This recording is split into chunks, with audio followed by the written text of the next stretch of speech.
Baik ya, hari ini kita kuliah kelima bicara peranan komunikasi, koordinasi, dan hubungan kerja dalam membangun kelompok yang efektif. Ya. Kenapa ini menjadi sesuatu yang perlu kita pahami dengan baik ya? Karena akhir-akhir ini ya penilaian terhadap institusi kita ya, ternyata makin menurun terhadap aspek-aspek ini. Ada laporan dari Global Competitive Reporting ya, misalkan tingkat koordinasi aparatur kita ini terendah ya, untuk negara berkembang ya, termasuk kelompok terendah. Padahal kita memiliki nilai budaya yang kuat, gemah, ripah, lor jinawi, ya, gotong royong, ya, kekeluargaan. Tapi ternyata setelah direpresentasikan dalam aktivitas pekerjaan, ya, koordinasi itu lemah sekali. Ya. Hubungan kerja juga sama. Ya. Hubungan kerja kita ini kadang-kadang lebih banyak kepada lip service, gitu ya. Contoh aja sekarang, ya. Kemarin Jokowi menyampaikan agar masyarakat itu ya berani untuk mengkritik pemerintah, kan gitu ya statementnya. Tapi fenomena yang terjadi terbalik, ya. Imun terhadap kritik, ya. Kemudian dari satu instansi dengan instansi lain muncul arogansi sektoral, ya. Bahkan muncul lagi ego sektoral, ya.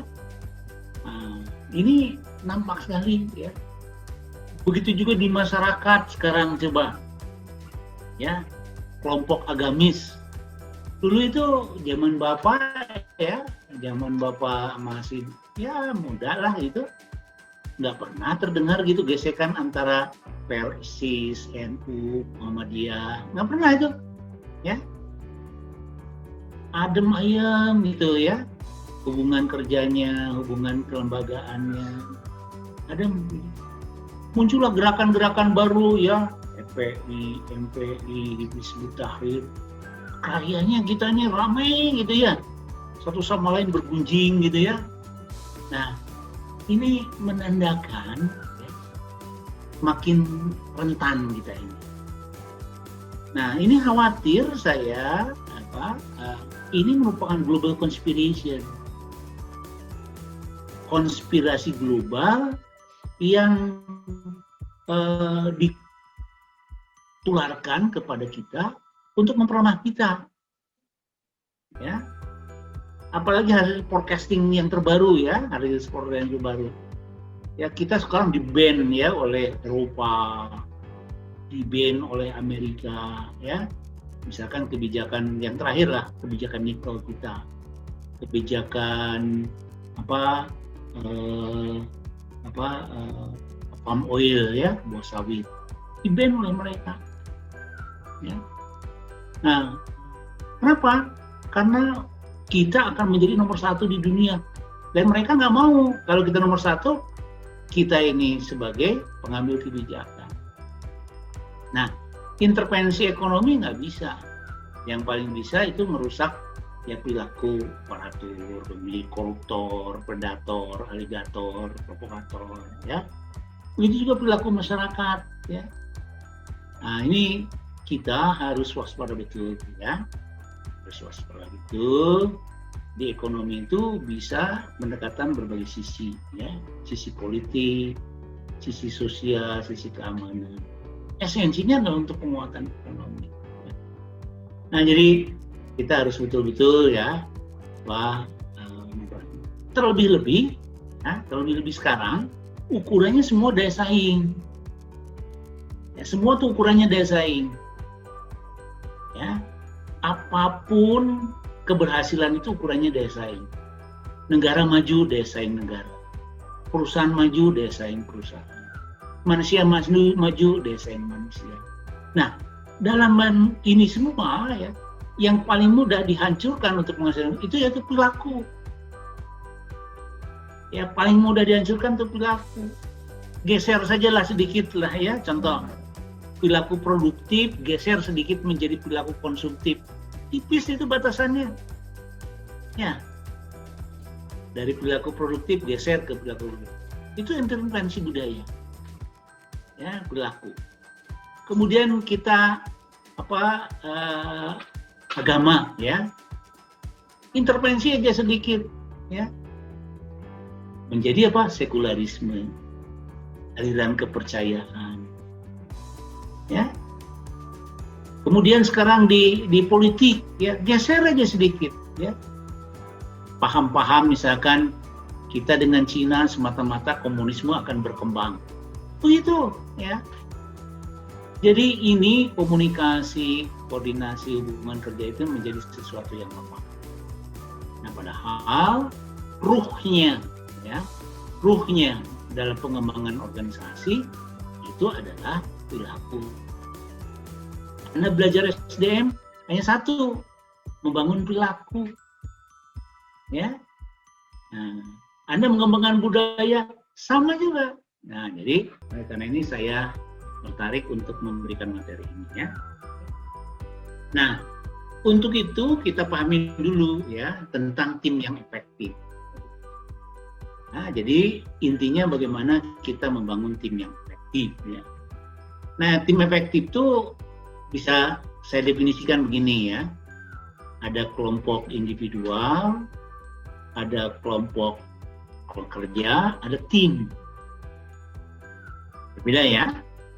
Nah, kalau kelompok individual ada berapa? 4 orang misalkan ABCD ya. Based on individual knowledge skill. Jadi hanya tadi masing-masing mempunyai kapasitas, pengetahuan, skill. Tapi kalau kelompok kerja digabung ya, skill si A sama si B sama si C digabung. Tapi kalau tim sinergi ya, perkalian. Ya, leverage each others ya. Nah, jadi itu. Jadi bagaimana kita membangun tim kalau tadi ya komunikasi ya, hubungan kerja ya, koordinasi nggak jalan, nggak akan bisa membentuk tim karena leverage A kalikan B kalikan C kalikan D. Motivasi personal ya, working combine ya. Nah, kemudian tim komitmen ya, membangun komitmen, share motivation, jadi motivasi bersama ya. Accountability ya, to the boss of yourself ya, dia menganggap dirinya hebat ya, bos. To the boss bisa, to other members bisa. Tapi kalau tim, to each other ya, mutual accountability ya. Nah, jadi itu yang harus disadari. Nah, reward sama given by boss ya, or self values given by boss is on contribution ya. Tapi share equality ya, bagaimana share equality ya, jadi adanya kesetaraan. Nah, jadi ya, terus managerial ya, personal approach, orang per orang ya. Nah, kemudian dia kalau tim more difficult karena banyak mengelola orang ya, role ya, responsibility ya, defined by ya leaders ya, akan sangat bergantung pada kapabilitas kepemimpinan. Muncul gaya ya di situ ya, gaya-gaya goal ya, dasaran pada bos individual, set by boss, set together ya.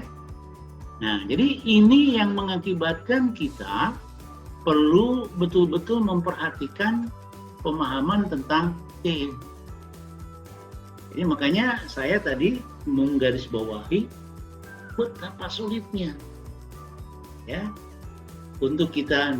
Nah, tim ini kan ada banyak cara, banyak aspek ya. Ada unit kerja, proyek, satuan tugas, tim koordinasi, oke lah itu ya. Nah, sekarang bagaimana kita mencari ciri tim yang efektif tadi? Ya, A kalikan B kalikan C kalikan D kalau dari potensi itu ya, leverage-nya ya. Nah, yang pertama adalah a clear, ya, evaluating goal, tujuan jelas yang bernilai tinggi. Ya.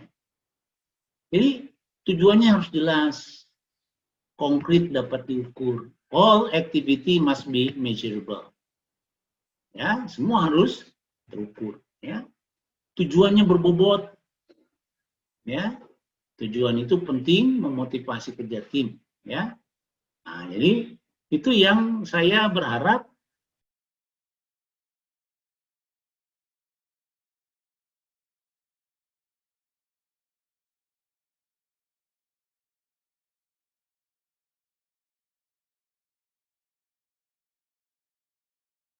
ya. Oke, saya lanjut ya. Result driven structures. Ya, berorientasi pada hasil. Nah, banyak kita tim dibentuk, ya, tim dibentuk banyak. Dan banyak timnya lagi. Tapi costly, ya. Hasilnya nol. Nah, makanya ini harus diupayakan ya, bahwa result driven structure ya, berorientasi pada hasil. Oleh karena itu bentuk struktur ya. Saya mesti ingatkan pada Anda. Sekarang apa struktur itu? Structure follow the strategy. Ya, itu. Jadi strukturnya harus berfungsi dengan baik. Masih ingat struktur yang baik itu yang gimana? Ada 3. Masih ingat nggak? Ayo. Struktur yang baik itu gimana? Slim, flexible, and rich function. Ya, jadi struktur itu untuk tim itu harus kuat strukturnya. Slim, flexible, and rich function. Ya. Kemudian bolehlah ditambahkan transparan and accountability ya. Boleh. Ada 4. Ada kejelasan peran dan tugas yang terarah. Siapa mengerjakan apa, siapa bertanggung jawab pada siapa. Harus clear ya di situ. Sistem sendiri, proses komunikasi yang jelas. Bagaimana komunikasi horizontal, vertikal, diagonal, lintas organisasional, dan sebagainya ya. Ada sistem monitoring, kerja dan umpan balik. Setiap aktivitas evaluasi harus menghasilkan ya satu input yang baru. Menghasilkan output yang baru, menghasilkan outcome yang baru gitu. Itu ya. Nah, proses pengambilan keputusan harus jelas. Siapa yang punya keputusan strategis, siapa yang punya keputusan perusahaan, siapa yang mempunyai keputusan fungsional. Ini harus jelas nih ya. Jangan sampai terbalik. Pimpinan lebih banyak mengambil keputusan teknis. Ya. Mengambil prinsipil ini ya. Jadi ini harus jelas. Kompeten team members ya. Jadi anggota tim yang kompeten. Ya. Nah, kompetensi teknisnya harus diperhatikan. Ya, the right man, the right place, the right time ya. Kompetensi sosialnya, interaksi sosial, kerjasama, inisiatif. Ya, ini kan susah kita. Banyak orang pintar nggak bisa komunikasi. Ya, nah, kemudian keinginan untuk memberikan kontribusi. Ya, keinginan untuk memberikan kontribusi. Jadi, you always to be served, ya, to the other, ya. Jadi di situ, kadang-kadang kita nggak mau, takut ikut campur, takut sok tahu, takut sok pintar gitu. Nah ini ya. Kemudian yang keempat, ya, unfired ya komitmen, ya. Unified komitmen ya. Jadi komitmen yang sama. Nah, komitmen yang sama itu sering dikatakan menjadi konsensus bersama. Ya. Anda punya komitmen, ya, lalu punya konsensus. Jadi jangan komitmen gitu ya. Nah, jadi harus menjadi konsensus bersama. Agree the scope of work activity. Ya. Bagaimana tentang lingkupan kerja, ya, aktivitas kerjanya. Ya, komitmen terhadap teamwork-nya.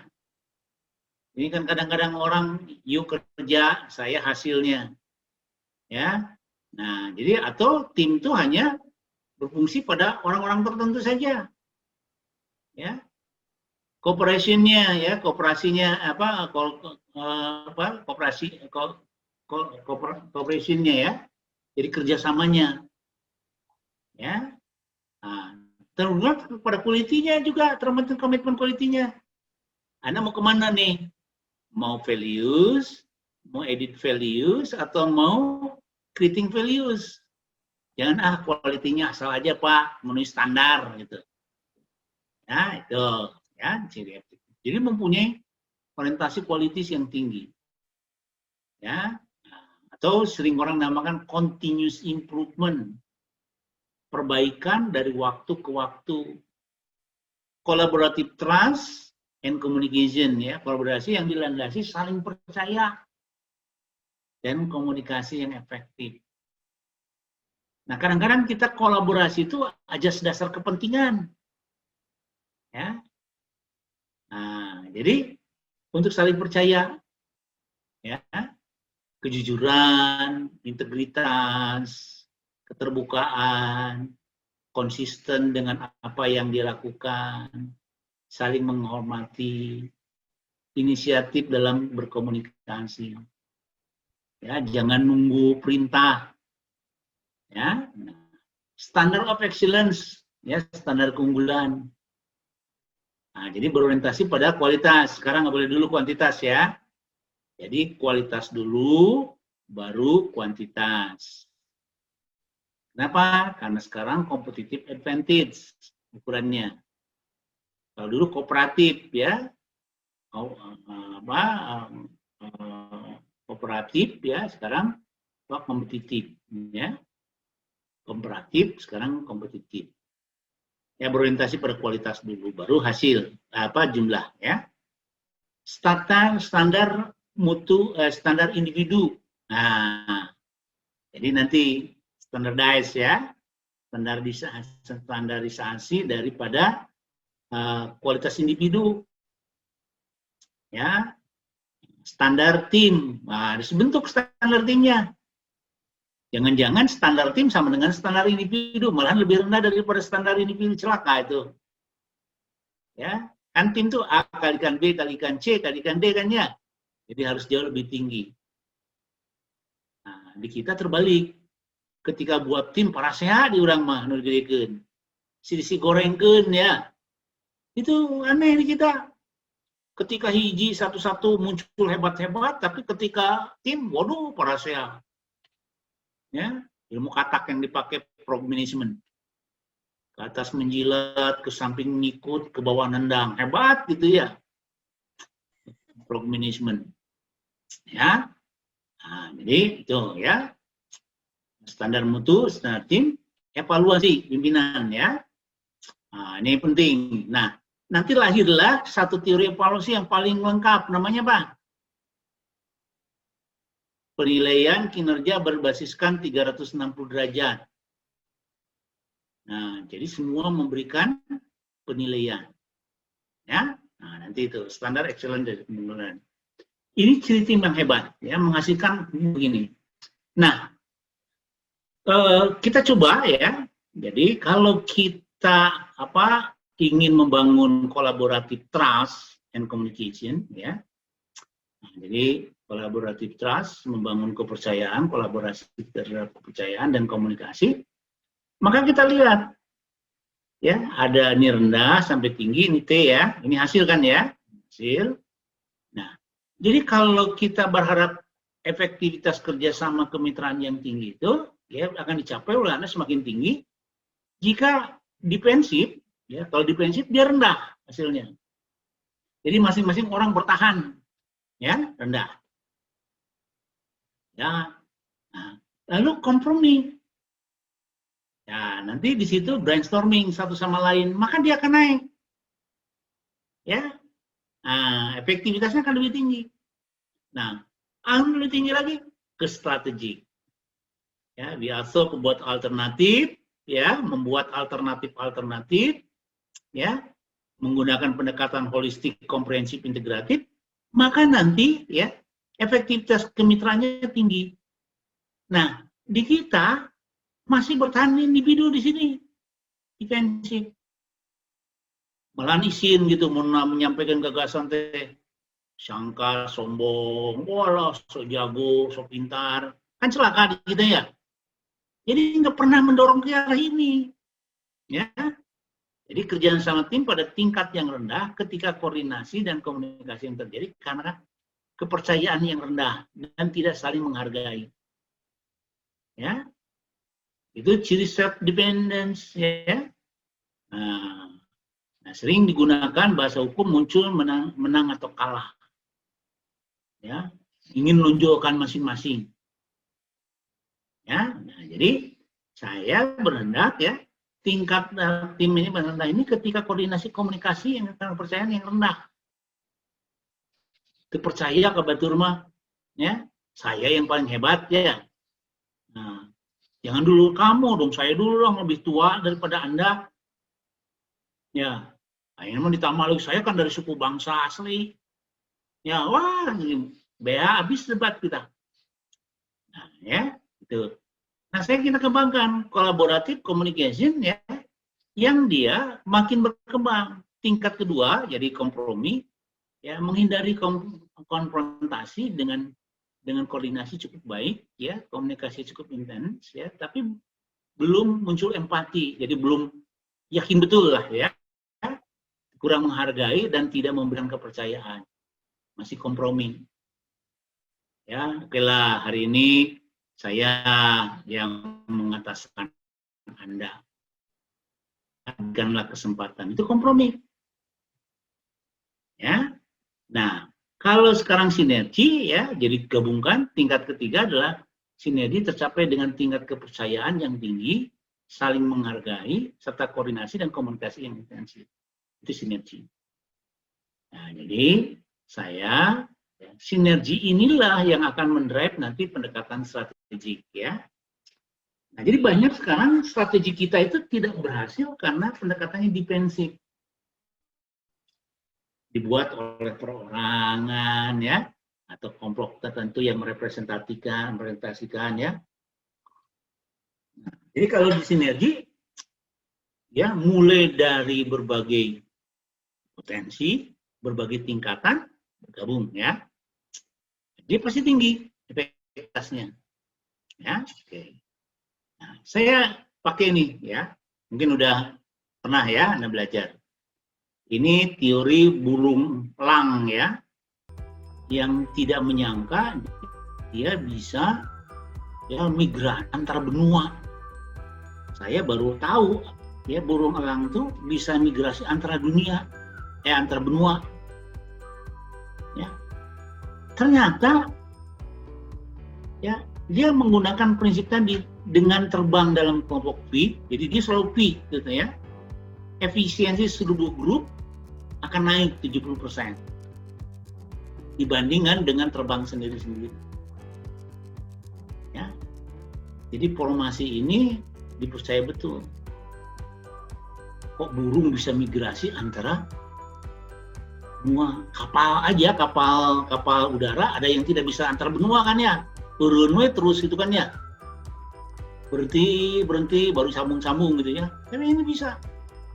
Nah, jadi dia mengatakan kalau semua potensi ini bergerak efisien secara keseluruhan, ya, dan dia berkelompok, akan naik 70% dibandingkan dengan terbang sendiri-sendiri.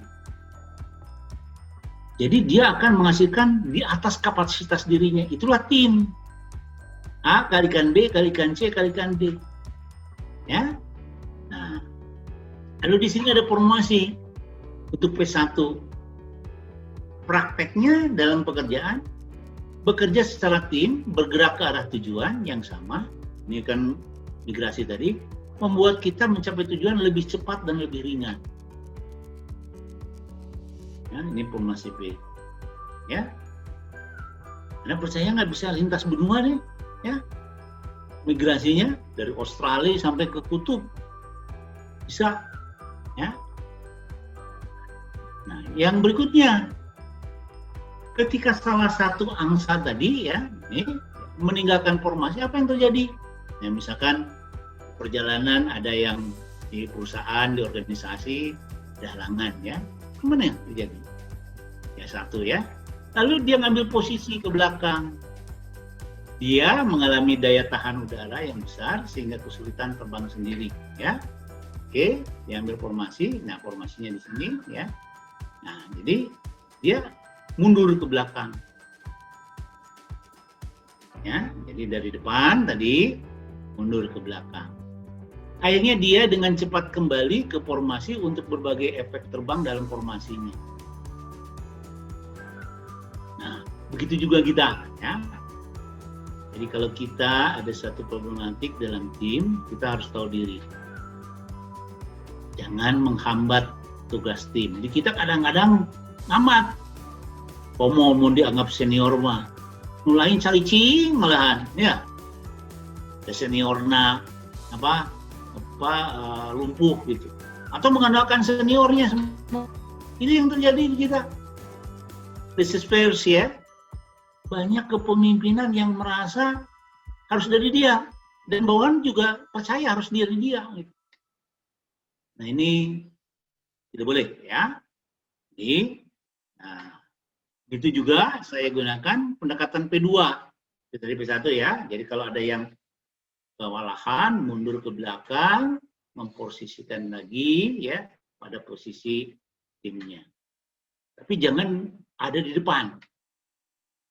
Karena kalau di depan terganggu gerakan-gerakan yang lain. Jadi tahu diri lah. Ini yang P2 ya, planning yang kedua. Selalu kompak dalam tim yang bergerak ke satu tujuan. Ya, akan membutuhkan lebih sedikit energi. Jadi kalau kebersamaan, energi yang terkorbankan lebih sedikit. Akan lebih mudah dan lebih menyenangkan untuk mencapai tujuan. Karena tujuan dibangun oleh kepentingan kebersamaan. Setiap anggota akan merasa berkewajiban untuk menolong sesama. Ya. Karena dia sadar betul, satu tertinggal, maka tim tertinggal. Nah, jiwa inilah ya yang memberikan inspirasi, koordinasi, komunikasi, dan sinergisitas itu ya. Ketika tim leader kelelahan ya, sini kelelahan, apa yang akan terjadi? Jangan mati, ya, jangan mati, ya. Nah, kemudian menggunakan prinsip itu, apa masih ingat?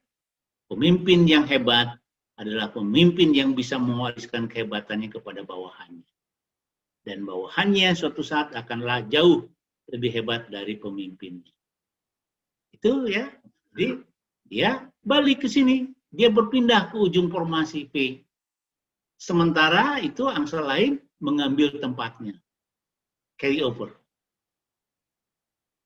Kadang-kadang kita mati, aduh kewalat ini pimpinan lagi sakit ya, lebih baik kita stang sajalah, ya, jangan coba-coba seolah-olah kudeta nanti. Pikiranku pemimpinan makin gering dari sini kudeta ya, celaka lagi ya. Terus di sini lagi ilmu katak satu sama lainnya, waduh bahaya itu ya. Nah jadi ini yang ketika pemimpin. Sekarang P3, berbagi kepemimpinan harus disadari oleh kita bersama ya, saling hormat, saling percaya antara anggota setiap pasangan. Ya, saling berbagi tugas atau masalah yang paling berat. Pusatkan kemampuan dan bakat tim untuk memecahkan masalah. Makanya di dokter manajemen itu yang saya katakan hebat, dokter manajemen itu. Ilmu yang paling hebat itu manajemen. Saya sering mengatakan tuh di mana-mana. Karena bagaikan kunci kunci Inggris. Ya, bisa menyelesaikan masalah yang kecil, menengah, besar ya. Nah, itu prinsip manajemen. Jadi tidak akan stuck organisasi itu, ya. Karena apa? Pusatkan kemampuan dan bakat tim untuk memecahkan masalah. All activity, ya, mulai dari aktivitas yang sederhana di tim tuh mengenali dulu, how to know. Tambahkan lagi, how to understanding, bagaimana tim itu memahami. Ya. Bagaimana lagi, how to apply, how to decision making, and how to problem solving. Itu menjadi sesuatu yang mesti di tim itu. Ya. Selevel kecil apapun Anda menjadi bagian dari tim yang efektif, ya. Nah, terlebih-lebih ya kalau angsa itu ya dia sukacita. Di samping tadi memiliki kompetensi, dia sukacita, ya. Nah, mempunyai loyalitas, mempunyai kebersamaan, ya. Ya, bila Anda semangat, ya. Nah, dan sebagai penyemangat, kecepatan menyesuaikan pekerjaan lebih besar, keberadaan semangat akan selalu memotivasi, menolong, menguatkan, dan menghasilkan kualitas yang lebih bagus. Ya. Tapi ulah diurang diajar, ini ku lagu, lain diajar na nyanyinan udah dengekeunana, ya. Seolah-olah Pak bersemangat katanya. Nah, kita mesti balik gitu ya. Nah, jadi dia berterbang sambil bernyanyi sebagai penyemangat. Inner motivation. Nah, jadi kita juga sedang ini kolaborasi, yuk, komitmen, yuk, loyalty. Nah, itu bagian tadi, ya. Nah, jadi akhirnya apa? Ini menjadi simfoni, ya, simfoni, harmoni, ya. Nah, itu, kebersamaan menjadi harmoni dan menjadi simfoni. Nah, di kita balik satu jadi dua pas sehat, tambah kilo komodi, tambah opat deh, walah tambah lagi. Nah, hari burung ya angsa bisa kok. Ya, nah, jadi prinsip ini mengaspirasi kita, ya. Sakit, ya tadi salah satu sakit kelelahan gitu ya. Apa yang akan terjadi? Dia akan tertinggal dan keluar dari formasi. Ya. Tahu dirilah, jangan jadi hambatan terus, ya. Nah, lalu ya beberapa angsa yang keluar juga dari formasi dan membentuk formasi baru. Nah, ini yang sakit-sakit itu udahlah, ini tikres dulu. Tapi dia membentuk formasi baru, ya, untuk menolong dan mengawal, ya, sampai dia sehat kembali masuk ke formasi. Kalau dibuat, balik lagi sini, ya, dengan ya tersebut jatuh atau meninggal, kecuali dia sudah tidak kuat lagi. Nah, bayangkan prinsip-prinsip itu bisa, ya. Nah, yang terakhir, hiduplah berdampingan dengan yang lain. Apapun perbedaan kita. Ya. Lebih waktu kesulitan dan tantangan yang semakin besar. Di kita terbalik. Ketika tantangan makin besar, kesulitan makin besar, justru ya itu melemahkan. Nah, ini adalah sikap pecundang. Ya. Tetapi kalau tadi justru tantangan, ya, hambatan, ya, menjadi challenge, ya, hambatan menjadi challenge, ya. Nah, itu inilah yang menjadi kehidupan yang kita dambakan, ya. Jadi waktu kesulitan, tantangan yang besar, ya, ini harus berdampingan, ya. Nah, jadi saya melihat, ya, Indonesia itu di persimpangan jalan sekarang. Nah, mudah-mudahan Anda ini bisa sampaikan konsep ini ke semua kekuatan. Jadi bangsa Indonesia ini kalau ingin dipecah-pecah, orang lain yang senang. Orang lain yang senang. Ya. Ini kita lihat aja, saya contohkan ya. Saya contohkan aja nih. Pengalaman buruk yang selama Anda di Revolusi Indonesia ini terjadi di atas pimpinan ini. Anda lihat ya, siapa presiden pertama? Siapa? Saya buka kita komunikasi diskusi ini. Ini fakta nih ya, fakta terjadi. Presiden pertama kita siapa? Soekarno, Prof. Ya, Soekarno. Bagaimana akhir kehidupannya? Dibenci oleh Soeharto. Ya. Dihukum, diisolasi, ya, diasingkan. Tahanan rumah. Ya, jadi tahanan rumah. Dari pemimpin satu kepemimpinan, coba lihat dari Soeharto ke Habibie. Habibie itu orang yang paling disayangi Soeharto. Tapi ketika estafet diberikan ke Habibie, Soeharto tidak mau menerima Habibie. Karena sebagai pengkhianat bangsa. Apa? Karena dia diberikan kekuasaan pemimpin 17 perusahaan BUMN dan semua rugi, bangkrut. Sampai meninggalnya pun Soeharto nggak mau nerima Habibie. Ya, keniscayaan deh. Ya, padahal Soeharto dulu dari Soekarno, ya super smart. Habibie ya dari Soeharto, ya pengalihan kekuasaan dari presiden ke wakil presiden.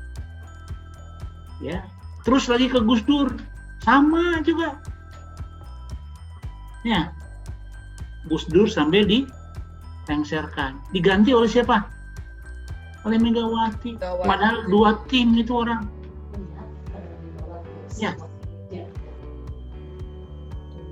Bayangkan aja. Ya, Megawati ke SBY. SBY itu Menko di Megawati. Sampai sekarang. Ya. Dari SBY sekarang ke Jokowi. Masih kan ada intrik-intriknya. Nah, ini satu contoh yang kurang baik ya dalam konteks koordinat. Padahal pemimpinlah yang menentukan arah itu. Kebayang di kita di letter D, grassroots-nya. Muncul kelompok pro dan kontra. Paham ya? Padahal ya Edward Kennedy, George Kennedy, ya, mengatakan pemimpin yang hebat adalah pemimpin yang tidak melupakan sejarahnya. Negara yang hebat, negara yang tidak pernah melupakan sejarah. Pemimpin yang hebat, pemimpin yang menghargai pemimpin sebelumnya. Di kita, ya, ini perilaku nih. Ya, jangan-jangan nanti dari Jokowi sama juga kayak pengganti lain juga begitu. Ya. Nah, jadi ini tolong disadarkan. Padahal tagline Indonesia itu apa? Gotong royong, gemah ripah, loh jinawi, negara yang berbudaya, yang negara yang agamis. Tapi di perilaku, kenapa nggak kayak burung ini, nggak burung angsa ini? Ya. Estafet kepemimpinan, kerjasama. Jadi level pemimpin kita. Jadi kalau pemimpin memberikan contoh yang kurang baik, begitu juga ke bawahannya. Ya. Soekarno ke Soeharto, Soeharto ke Habibie, Habibie ke Gus Dur ke Megawati, Megawati ke SBY. Ya, sampai sekarang lah. Ya. Nah, jadi di perusahaan juga begitu. Ya. Anda jadi pemimpin, ya, Anda estafetkan kepemimpinan. Anda menambahkan bawahan yang lebih hebat dari Anda. Berikanlah kepercayaan. Jangan tadi, ya, si bawahan teh dirahasi pemimpinnya mautnya supaya bisa gantoskan ku abdi gitu. Ya. Prejudice, ya. Oke ya. Nah, kenapa ini yang saya filosofi ini? Nah, dengan cara memahami ini, komunikasi akan jalan. Nah, komunikasi itu ini ya, itu komunikasi efektif, makna yang ditangkap penerima, sama dengan makna yang dimaksud pengirim. Depender dan sender itu satu frekuensi yang sama. Di kita kan lain, dari A ke orang kedua jadi A aksen. Datang ke orang ketiga, A double aksen, A triple aksen, jadi A sampai Z di orang mah ya. Nah, ini penting ya. Jadi bagaimana membangun persepsi yang sama. Nah, persepsi yang sama ini akan dihasilkan manakala kita punya kualitas, ya, punya tadi landasan perilaku produktif. Ya, lalu caranya yaitu bagaimana membangun lobby yang efektif. Ya, nah ini kalau dalam manajemen kita gunakan teori fisika ekonomik ya, teori vektor, teori resultante ya. Nah ini kita ya, jadi kalau kita bicara tentang konteks proses kognitifnya ya, kemampuan pengetahuannya ya, jadi ada kesadaran situasi, ya, kesadaran menanggapi ya. Oke, ini agak geser nih ya. Nah, jadi kesadaran menanggapi ya. Nah, lalu ada input dari luar ya. Input dari luar diri ini sebagai informasi masuk ke sini. Seleksi atensi, adakan persepsi ya. Ini ya. Lalu membentuk gambaran dalam ingatan, mengambil keputusan yang berencana ya, lalu tindakan. Nah, saya tambahkan sedikit ya, yaitu masukkan unsur apa yang namanya emotional intelligence. Unsur kematangan emosional. Jadi tindakan ini ya sudah merupakan tambahan adanya kematangan emosional. Jangan Anda mengambil tindakan itu sebagai keputusan reaksional.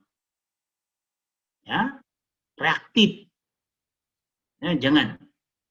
Nah, itu proses kognitifnya ya. Bagaimana strategi berkomunikasinya? Ya, membangun komunikasi yang efektif, membangun empati, relate, kaitan serta ya. Kemudian terapkan 5K.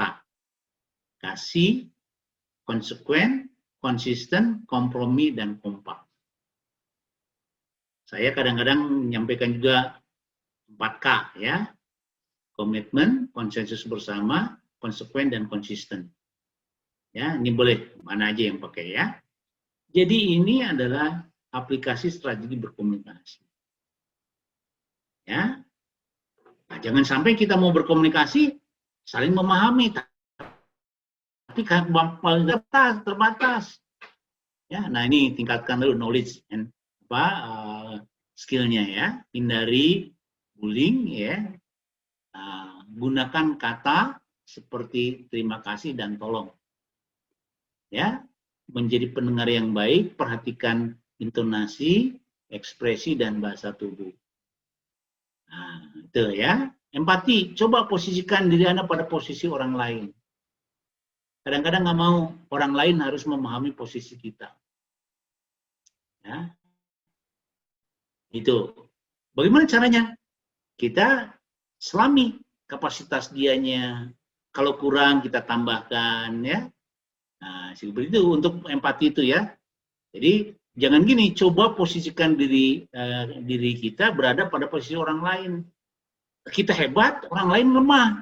Akhirnya kita harus gitu. Bukan ya. Kita yang hebat, berikan sesuatu pada mereka, mereka yang lemah, akhirnya meningkat.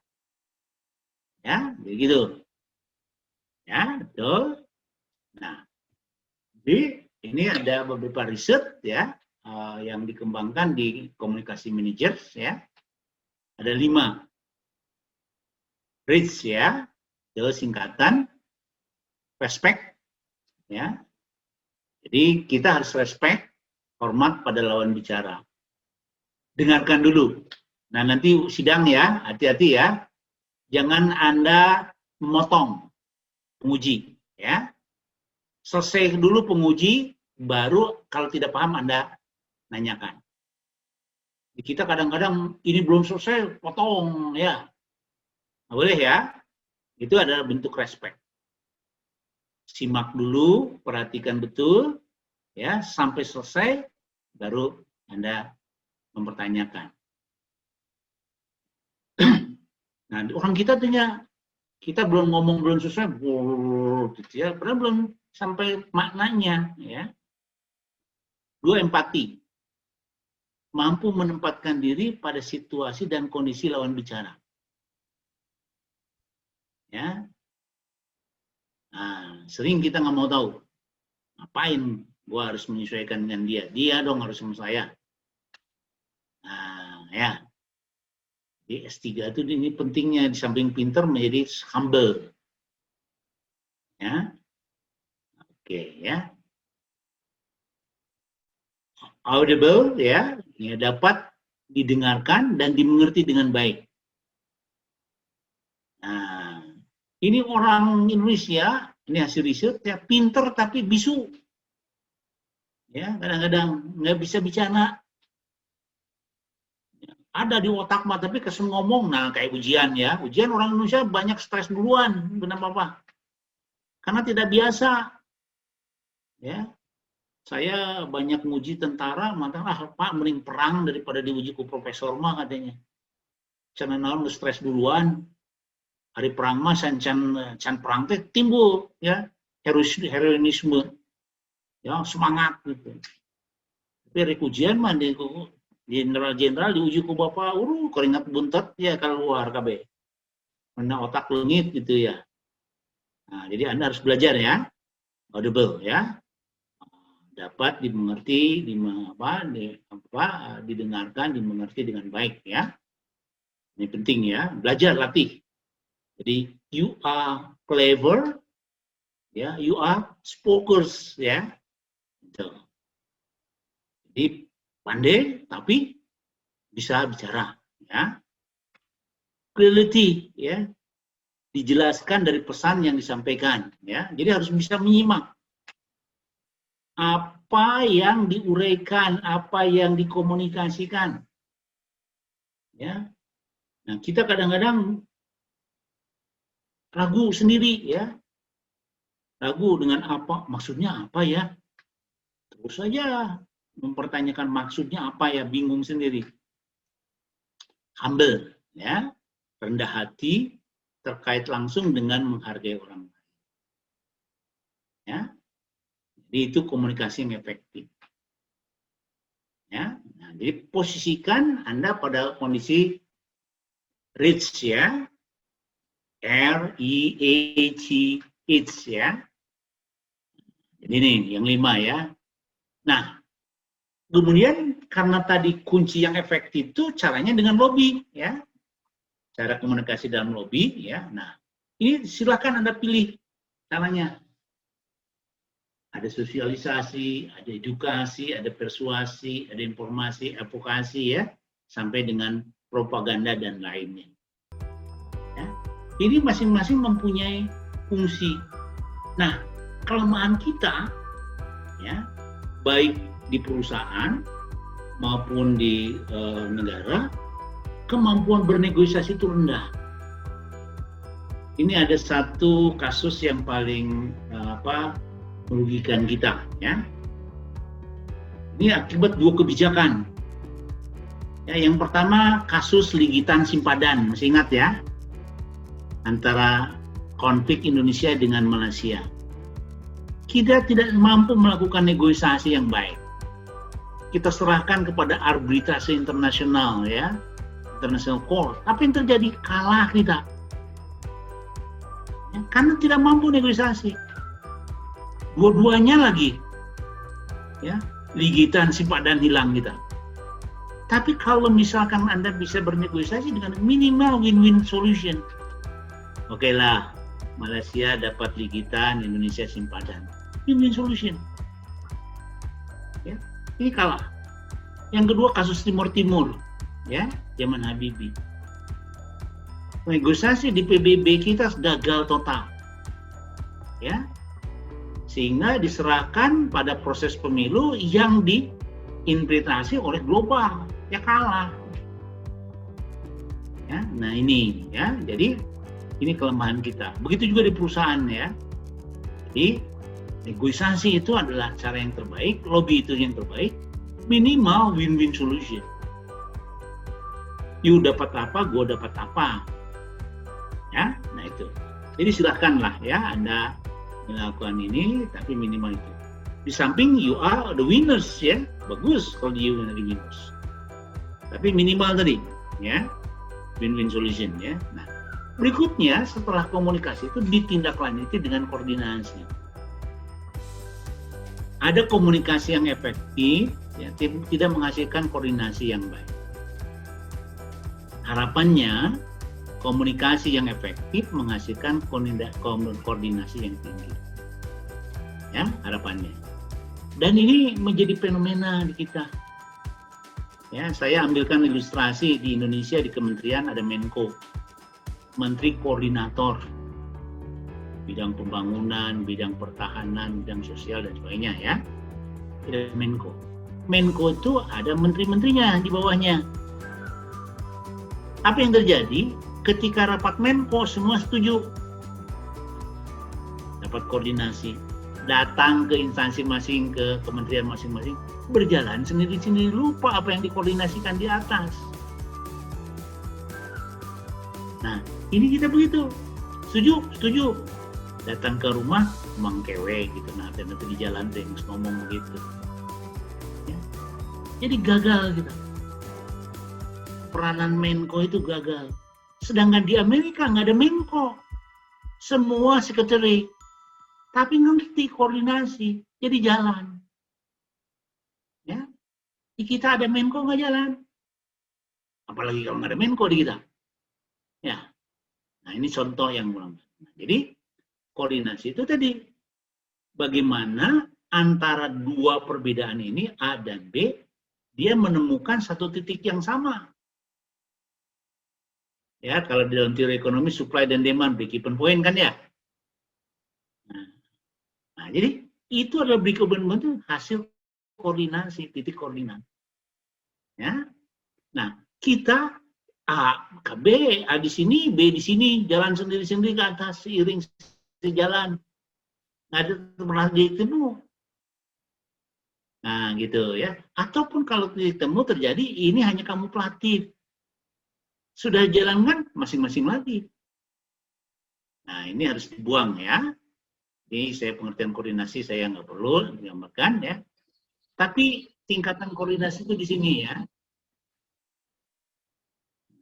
Ini tingkatan koordinasi.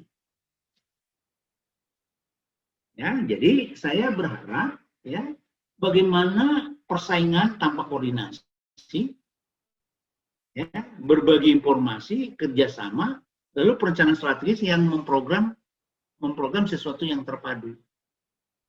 Nah, jadi sesuatu yang sulit, ya, kalau kita disemangati dengan koordinasi, dia akan berjalan. Ya, ya, jadi dia akan terus mengalir pada satu arah, walaupun ada proses yang panjang, tapi dia akan mengarah pada satu titik, ya. Nah, jadi itu. Ini penjelasannya ya. Sehingga dengan demikian apa? Koordinasi itu teroptimalkan. Apa? Adanya pembagian kerja yang benar. Ya, the right job. Ya. Nah, jadi situ pembagian. Ya. Meningkatkan efisiensi, ketepatan waktu. Ya, ketepatan waktu penyaluran bantuan kemanusiaan yang efektif dan pendanaannya ya. Adanya pendekatan bantuan kemanusiaan yang strategis dan terpadu. Ini saya contohkan di manajemen bencana ya. Nah, di manajemen bencana itu perlu ada koordinasi. Ya. Bayangkan saja orang dalam keadaan bencana kan repotnya. Nah, jadi bisa dilakukan apalagi dalam kondisi perusahaan atau organisasi yang established, itu lebih mudah. Ya. Nah, ada pendekatan bantuan kemanusiaan yang strategis, menciptakan kerangka kerja pengeputusan tentang hal-hal yang terjadi menjadi perhatian bersama, mengurangi kesenjangan dan duplikasi pelayanan. Ya, ini manfaat koordinasi. Jadi kalau koordinasi tidak dicapai, tentunya poor, ya, miskin kita. Dengan manfaat itu sendiri, ya. Nah, jadi situ. Nah, lalu sering kita sadar atau tidak sadar, hambatan koordinasi itu terjadi, ya. Persaingan dalam mendapatkan sumber daya, ya. Apalagi sumber resource-nya terbatas, ya. Jadi misalkan supply-nya kecil, demand-nya tinggi, ya. Ini masalah. Ketakutan adanya pengaruh terhadap otonomi lembaga, ya. Jadi kalau koordinasi itu seolah-olah otonomi lembaga terganggu, ya. Jadi seolah-olah nah ini satu contoh, ya, satu contoh. Ini terjadi di Indonesia, ya. Anda dengar konsep dulu namanya megapolitan. Ya, megapolitan itu mengintegrasikan pembangunan secara administratif untuk menguatkan, ya, ibu kota. Nah, karena dulu disampaikan oleh Sutioso sebagai gubernur, lalu gubernur Jawa Barat dan Banten protes. Seolah-olah Jawa Barat akan dicaplok oleh Jakarta. Banten akan bencana nangis. Itu. Terus rakyatnya dipengaruhi. Wah, rakyat Jawa Barat protes. Ya, nggak ngerti itu. Akhirnya kita dekati, ya, oleh Kadin dan ISEI, kita jembatani antara gubernur itu. Maksudnya megapolitan itu supaya ada koordinasi pembangunan antara Jawa Barat dengan DKI, antara Banten dengan DKI. Contoh, kalau DKI nggak banjir, tolong dong di hulunya jangan jadi buat rumah-rumah. Kan itu. Ya. Nah, dia nggak ngerti. Langsung curiga, wah, Jakarta mau caplok. Nah, orang kita gitu. Nggak ngerti tapi curiga mesti heula. Orang Indonesia itu gitu, ya. Nah, setelah dijelaskan, oh ternyata di dunia ada megapolitan, ya. Di mana-mana ada, ya, megapolitan. Nah, terlalu banyak organisasi dan lembaga, ya. Jadi sulit kita gabung. Nah, di Indonesia itu salah satu di antaranya ini. Kenapa? Karena lembaganya terlalu banyak. Coba partai kita koordinasikan, ada berapa puluh partai di kita? Hirganya pernah kita punya 48 partai. Sampai di daerah ada partai daerah, ya, di Aceh. Iya, bagaimana? Amerika cukup 2. Republik dan ya, Cina cuma 1, partai komunis. Namun kita 2, wah, Indonesia tidak demokrasi, katanya. Jadi demokrasi itu buatlah 1000 partai boleh, katanya. Nah, ini konotasi pemikiran yang sempit, ya.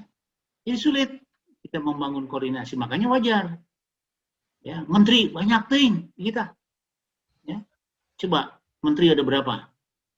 Banyak. Ya, ada menteri, ada wakil menteri, ya. Kemudian ada penasihat menteri, ada juru bisik menteri, ya, ada lembaga tinggi negara, ada lagi komite, ya. Aduh. Ya. Terlalu banyak, ada badan lagi. Badan pertanahan. Wah, segala macam banyak. Jadi pusing kita. Nah, ini harus slim. Makanya tadi. Ya, slim. Organisasi yang ramping. Supaya koordinasi itu gampang. Tidak adanya saling percaya. Apalagi kita. Nih ya, lucu di Indonesia nih. Karena gubernurnya dari partai oposan, ya, maka kebijakan pusat tidak pernah banyak didengar oleh gubernur dari partai yang oposisi. Padahal kita tahu, gubernur itu jabatan politik. Dan dia harus melaksanakan fungsi manajerial. Jadi apapun partainya, dia harus menjadi manajer di perusahaan, di pemerintah daerahnya. Tapi kita nggak mau ngerti. Kan Pak, saya dari partai ini. Dablek kamu mah, saya bilang. Udah jadi gubernur, jadi bupati, bodohnya setengah mati, saya bilang. Ya. Kamu, gubernur itu adalah manajer di daerahnya. Jadi harus melaksanakan fungsi manajerial. Adapun berangkatnya dari partai nggak ada masalah. Ya. Sama aja, kalau Anda jadi gubernur, keluaran ekonomi, keluaran FISIP, keluaran insinyur, keluaran apa nggak jadi masalah. Tapi ketika Anda jadi gubernur, Anda jadi pimpinan daerah, melaksanakan fungsi manajemen. Itu bukan fungsi kepartaian. Oh gitu Pak. Dableknya nih orang tuh gubernur tuh gitu tuh ya, banyak yang nggak ngerti. Ya, jadi boykot memboikot akhirnya. Kalau fungsi manajerial enggak, cari yang mana yang paling efektif. Karena orientasinya optimalisasi pencapaian fungsi tujuan. Bukan alat partai. Nah, jadi banyak yang nggak ngerti di kita. Oleh karena itu saya nanti Anda sudah jadi dokter, nyalonkanlah jadi gubernur wali kota ya. Supaya pinter. Dan banyak yang bodoh di kita tuh ya. Apalagi ada terungku-rungku iga, semua bodoh ya. Itu merakadawang lagi ya, sombong lagi ya. Itu lebih parah lagi ya. Nah, Anda kalau dokter kan enggak ya. Smart ya, wisdom, humble kan ya. Awas ya. Jadi jangan pilih, jangan terkalahkan oleh mereka-mereka ya. Tidak ada saling percaya, jadi perbedaan harapan antara lembaga ya. Harapannya beda ya. Padahal kita sumbernya sama. Kan di Indonesia tuh sumbernya sama semua. Undang-undang satu, landasan formalnya, landasan operasionalnya apa? Renstra.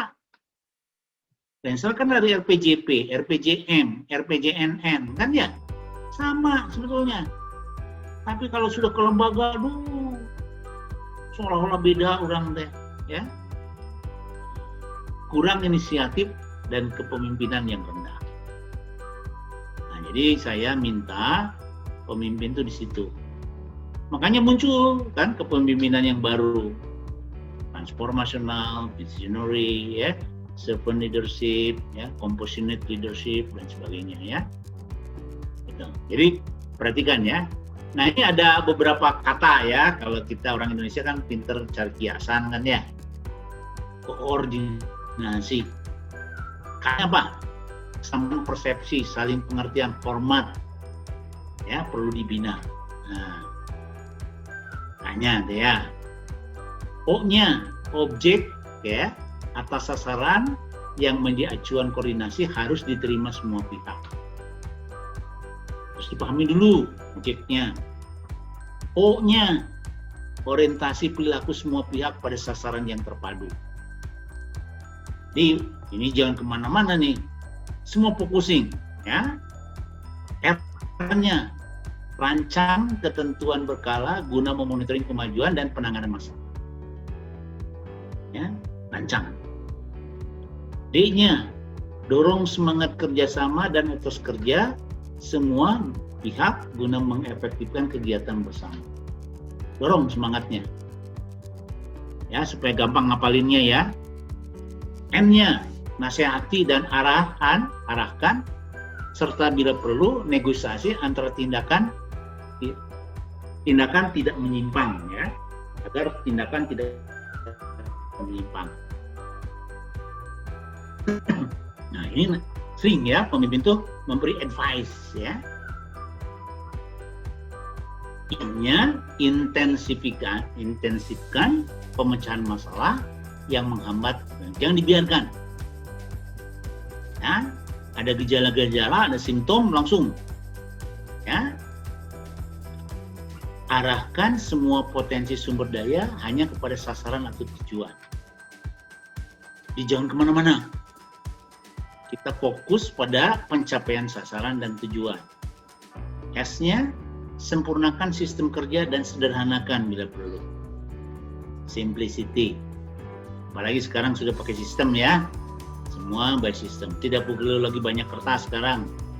Ya. Paperless ya. I-nya apa? Informasikan semua kebijakan dan dengarkan pendapat semua pihak dalam membina kesamaan persepsi semua pihak. Nah, jadi Indonesia pinter tuh bikin kiasan, tapi paling hesek ngelaksanakan. Jadi orang Indonesia mau ngarang teh wah lancar. Tapi mau dilaksanakan paling liar di serangan gitu ya. Nah, jadi koordinasi tuh ya. Di prinsip koordinasi. Nah ya, Jadi mudah dikatakan, sulit dilaksanakan. Berjenjang dari yang mudah ke sulit, jadi step by step. Ya. Nah, terdapat ya di semua tahapan manajemen kedaruratan, jadi harus ada di semua bagian ya. Walaupun ada banyak hambatan untuk koordinasi yang efektif, namun pasti ada jalan keluar apabila kemauan untuk mengatasinya. All be to solution ya. Jadi banyak keuntungan yang dicapai melalui koordinasi yang efektif. Ya, diperlukan banyak orang secara kritis memahami, menghargai, mengupayakan dalam menangani itu. Jadi tadi ya, ini semua harus ada dalam diri kita. Ya, keinginan itu. Sebab nggak mungkin kita menggapai optimalisasi tanpa koordinasi, impossible. Ya, malahan yang hebat-hebat tanpa koordinasi jadi konfrontatif. Ya. Bukan kooperatif, jadi menjadi konfrontatif. Ya. Oke. Nah, sekarang dari situ tularkan ke hubungan kerja. Ya.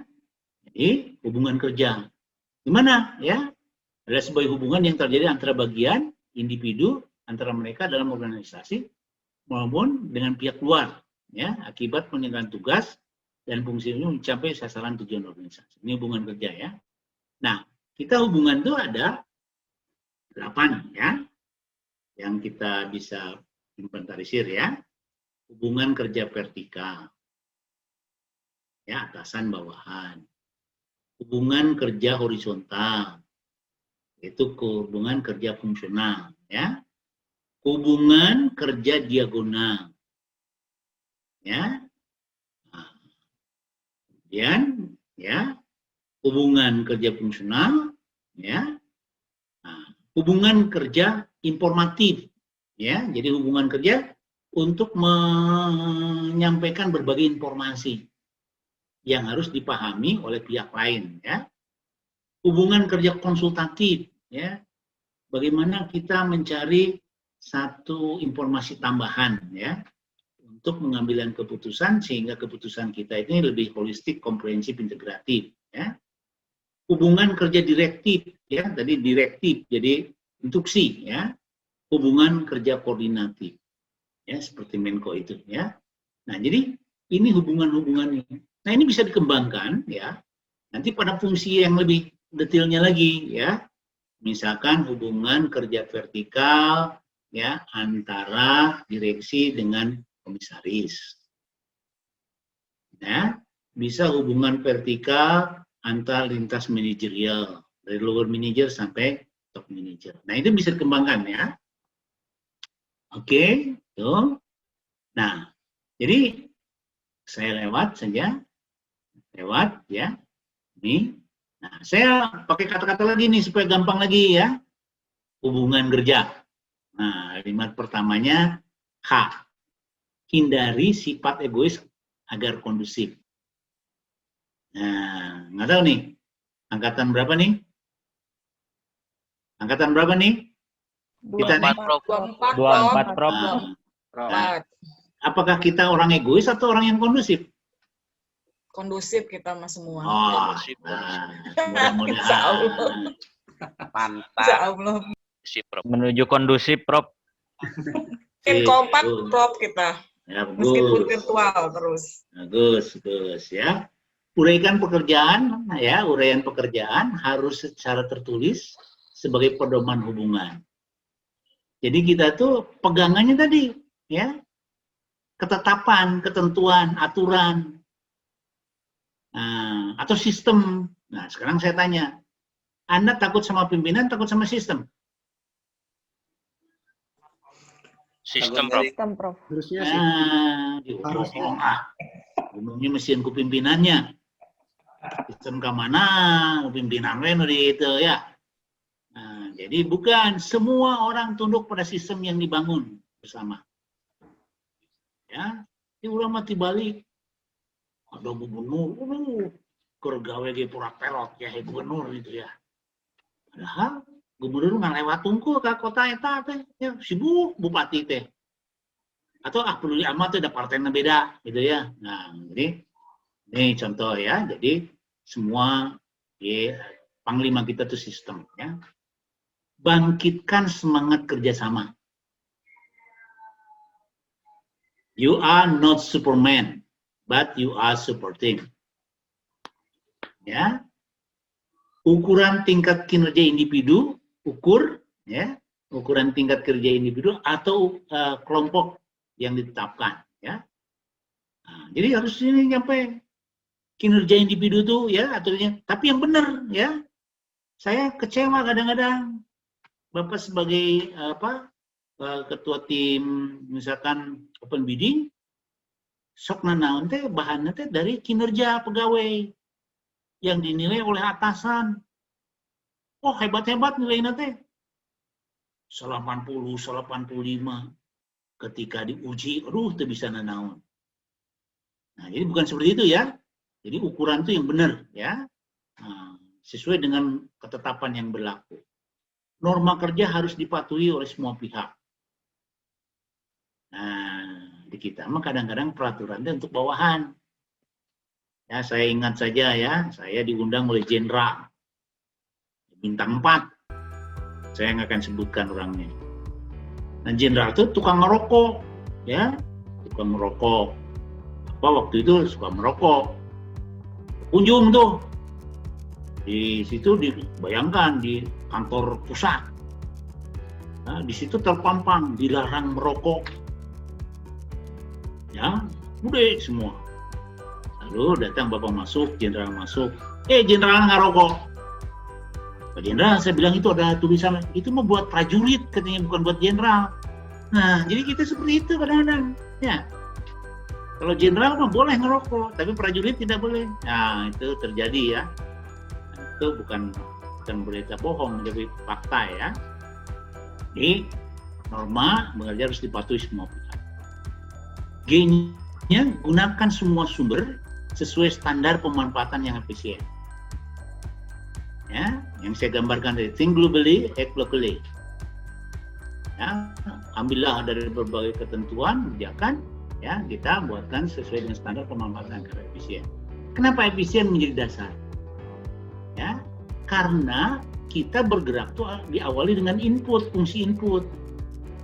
Fungsi input itu prinsip dasarnya efisiensi.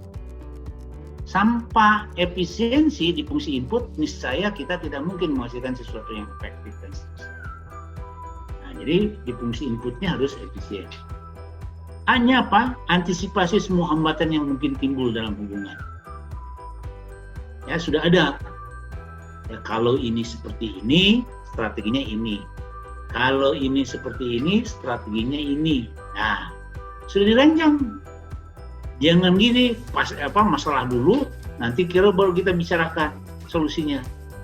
Nah, sudah ada ya keyword-keywordnya ya. Kemudian N-nya non-kompromis dengan masalah yang menghambat hubungan kerja. Janganlah ya tawar-menawar. Ya. Pemimpin yang hebat adalah pemimpin yang berani. Pemimpin yang hebat, pemimpin yang senantiasa memberikan reward kepada bawahan. Namun demikian, pemimpin tersebut juga harus mempunyai keberanian untuk membuat punishment. Nah, itu pemimpin yang hebat ya, tapi proportionality tentunya. Ya, hanya kinerja standar sesuai dengan kemampuan orang dan sumber. Ya, jadi proportionality. Ya. Ini proportionality ya, sesuai dengan experience-nya, sesuai dengan skill-nya dan knowledge-nya ya. Evaluasi secara berkala ya, pelaksanaan hubungan yang bekerja, jadi evaluasi trennya kemana nih. Ya. Nah, makanya ada di dalam kondisi-kondisi tertentu, misalnya ada gathering ya. Itu untuk tadi ya pertemuan itu untuk mencoba ya mengevaluasi ya. Kemudian juga ada kalau misalnya ada kondisi yang begitu ada juga tahapan ice breaking misalnya. Ice breaking ya. Jadi menenangkan dulu ya untuk mencari satu proses evaluasi yang benar. Ya, nah rotasi dapat dilakukan bila hubungan kerja selalu terganggu oleh ulah pegawai. Ya, jadi rotasi, mutasi, bahkan separation bisa memungkinkan. Ya. Jadi pemimpin itu harus berani. Reward and punishment ya, itu J-nya ya jelas, tuntutan disiplin ya, jelas tuntutan disiplin orang terhadap aturan formal organisasi. Ya, nah, jadi kebetulan disiplin ini menjadi satu identity ya dari prinsip kerjasama. Atur spesialisasi sesuai dengan uraian pekerjaan yang tertulis.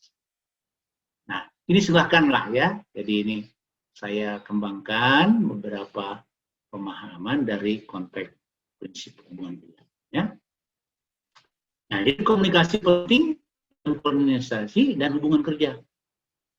Jadi pada dasarnya semua pihak yang melakukan koordinasi dan hubungan kerja, ia melakukan komunikasi. Jadi ini 3 aspek yang tidak bisa terpisah. Dalam komunikasi harus memperhatikan elemen-elemen dan jenis komunikasi agar koordinasi dan hubungan kerja menjadi efektif. Ya. Nah, untuk mencapai keberhasilan koordinasi dan hubungan kerja, semua pihak harus memperhatikan hambatan-hambatan komunikasi. Jadi ketiga ini yang tidak bisa kita pisahkan. Nah, oleh karena itu, ya, saya berharap di dalam membangun perilaku yang efektif, tim yang efektif itu, ini menjadi driven factors, salah satu driven factors. Tapi saya kembalikan lagi, ya, maka key-nya ada di pimpinan tadi, ya, di pimpinan tadi, ya.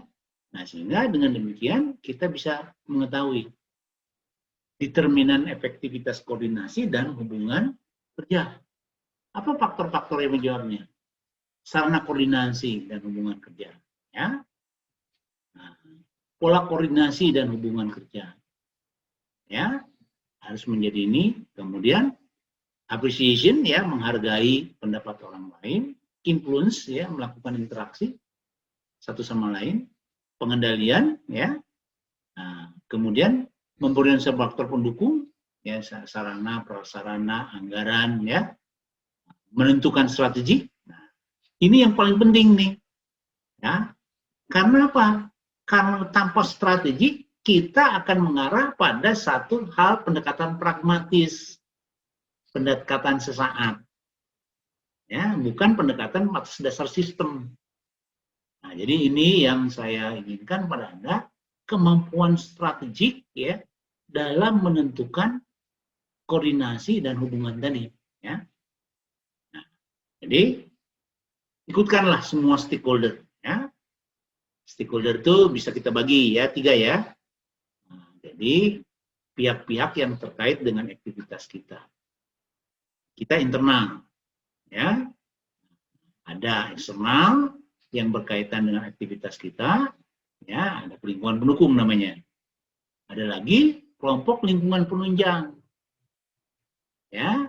Nah, jadi integrasikan antara lingkungan inti, lingkungan pendukung dan lingkungan penunjang, ya. Nah, jadi mengikut sertakan semua pihak terkait stakeholders, ya, individu, kelompok, institusi dalam organisasi, individu, kelompok, institusi, ya, menyusun saran dan rencana konkret. Jadi dari itu semua kita membuat satu rencana konkret, ya, action plan untuk itu. Nah, jadi itu yang saya ingin sampaikan pada Anda sekalian, ya. Nah, intinya apa? Jadi saya resume bahwa kelemahan bangsa kita ini memiliki segala-galanya, tetapi dengan dalam membangun perilaku individu, kelompok, organisasi, maka kita mempunyai kelemahan. Ya, terutama tadi, ya, aspek komunikasi, aspek koordinasi, aspek hubungan kerja. Nah, kalau kita ingin lebih mengoptimalkan ketercapaian tujuan, maka ketiga aspek tadi merupakan ruh, ya, atau driven, mendorong untuk ya memperoleh keunggulan yang kita harapkan. Tanpa itu ya seperti kita ini tadi beragama, berbudaya yang dibesarkan konflik. Ya, kita punya natural resources yang hebat, yang ada apa? Pengrusakan lingkungan dan semuanya. Ya, nah, kita punya kekuatan sumber daya yang usia produktifnya lebih tinggi, bonus demografi. Yang terjadi apa? Riot, ya, dan sebagainya dan sebagainya. Jadi kalau kita punya potensi tanpa ya disertai oleh organisasi yang mengutamakan ketiga aspek itu, maka niscaya yang baik justru menjadi destruktif. Yang produktif menjadi kontraproduktif. Ini resumenya. Baik, kita itu dulu, foto dulu. Saya stop share dulu ya. Stop, foto dulu. Siap, Prof. Oke.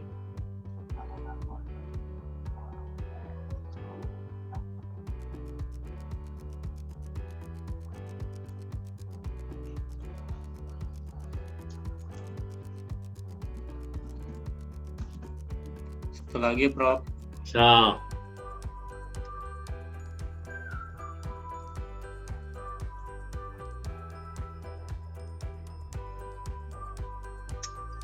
Oke. Nah, jadi pesan saya jangan jauh-jauh ya. Sekarang aja di kelas angkatan ini. Coba bangun komunikasi di antara kelas. Ya, antara individu dengan kelompok kelas. Antara kelas ya. Itu bagian komunikasi. Koordinasikan semua potensi yang ada dalam diri Anda. Ya, sehingga menjadi lebih powerful. Jangan terbalik ya, Anda punya potensi tapi tanpa koordinasi justru menjadi destruktif, jadi kontraproduktif. Tuh ya. Lebih konkret dari itu, ciptakanlah hubungan kerja. Apa diantaranya? Anda membangun ya kelompok kajian. Ini ada nggak kelompok kajian nih? Enggak, jalan masing-masing.